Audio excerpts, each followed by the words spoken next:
cosmic noise, and distant stars are also suns and have high temperatures. These stars therefore radiates noise in the same way or as our sun. The noise received from these stars is thermal noise or black body noise, and is distributing among uniformly over the entire sky.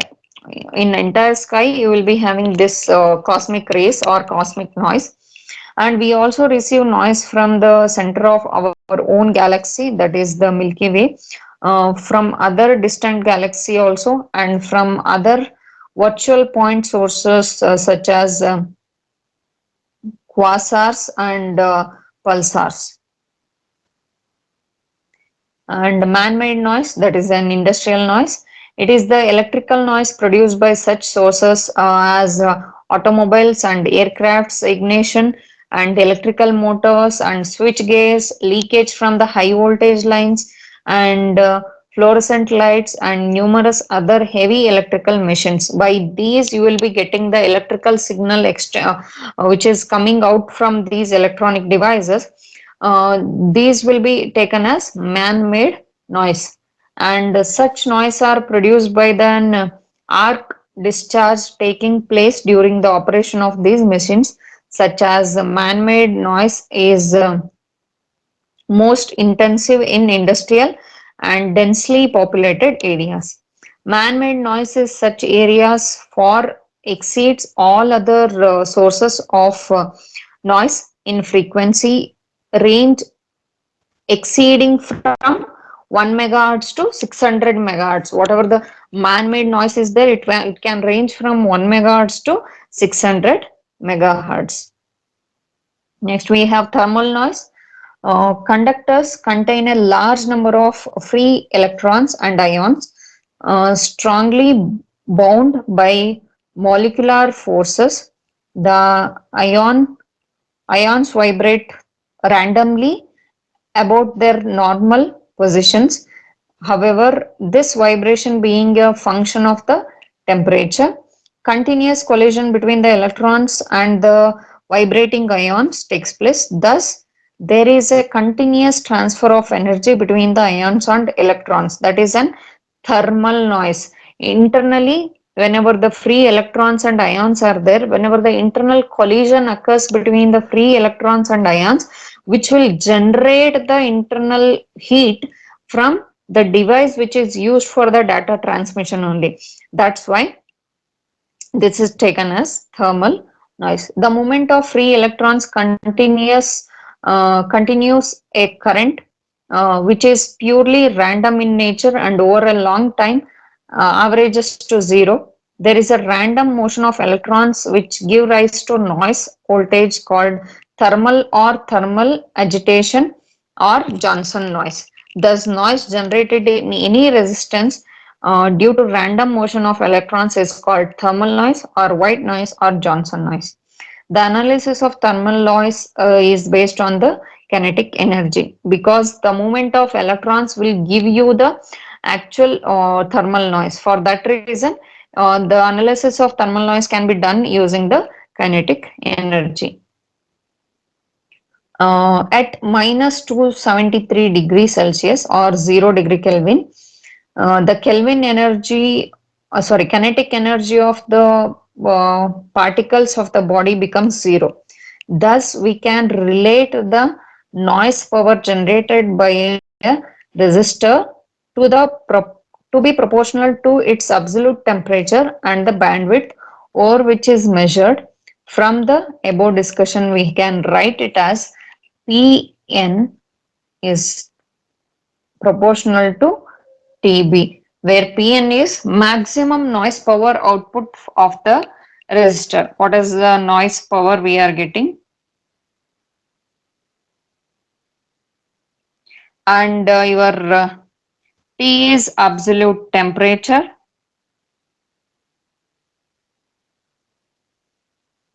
and B is bandwidth over which noise is measured. And if you can take it as a formula, Pn is equal to K into TB. K can be taken as Boltzmann's constant. Boltzmann constant, that is equal to 1.38 into 10 to the power of minus 23 joules per Kelvin. Okay, which is used to measure our thermal noise. Okay, from equation 1, then equivalent circuit can be drawn. One second. Shown in the below with a resistor and input voltage. Input voltage is given, energy is measured, and resistor 1 is there. Power input E square by R1 is equal to E square by R1 R equal to En by 2 whole square by R. We'll be having En squared by 4R. That is your En2 is equal to 4R into Pn. En square is equal to, and En square is equal to R 4R into KTB, and you will be having final En is equal to, that is energy utilized is 4 into KT RB. That is for equation 2. From equation 2, we see that the square of the RMS noise voltage is proportional to the absolute temperature, that is T, and the value of the resistor and the bandwidth.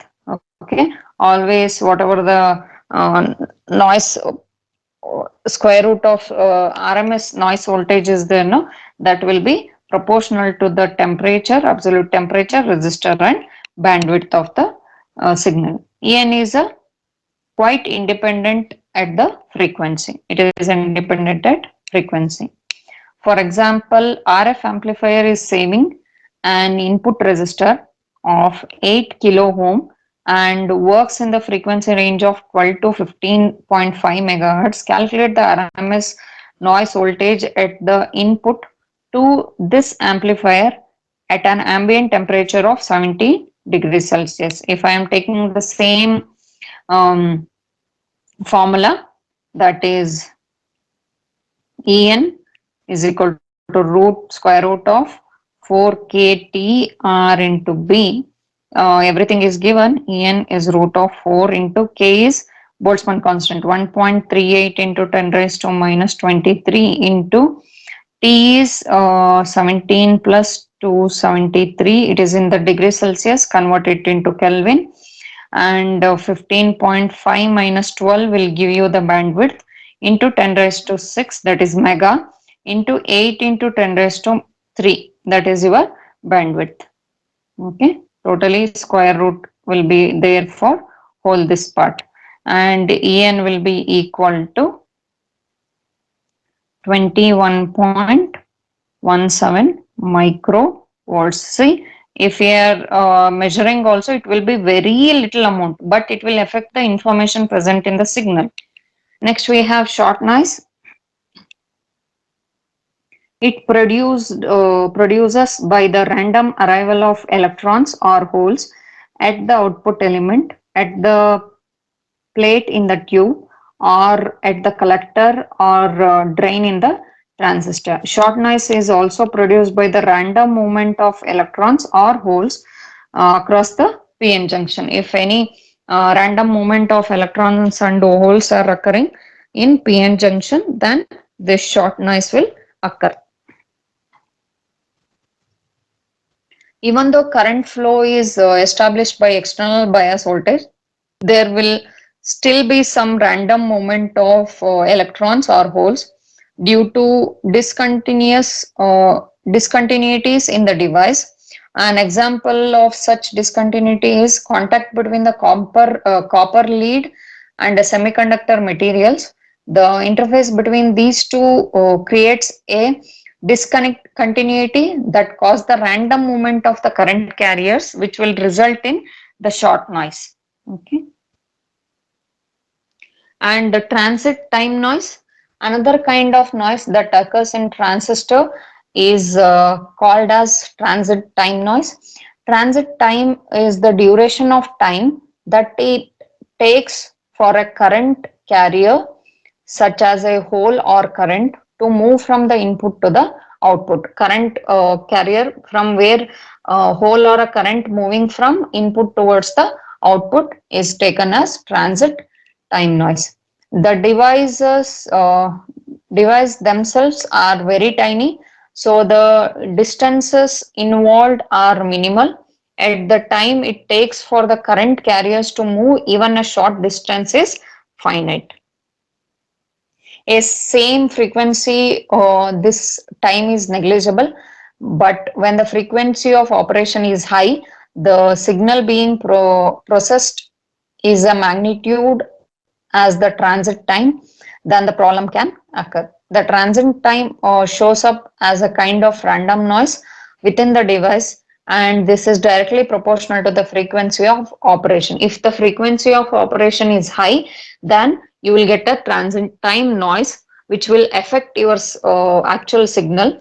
If the signal high frequency is frequency of the operation is less, then transit time noise will be very less. That's why this is called as high frequency noise.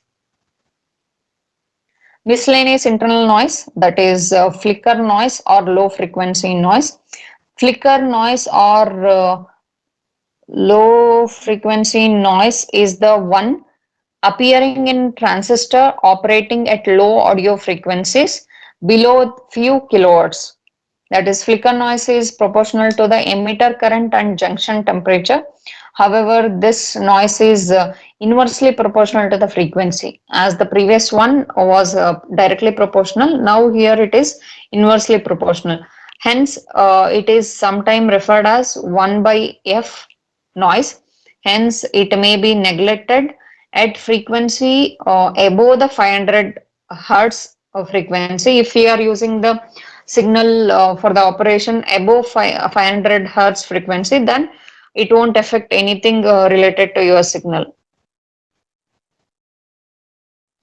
And transistor thermal noise.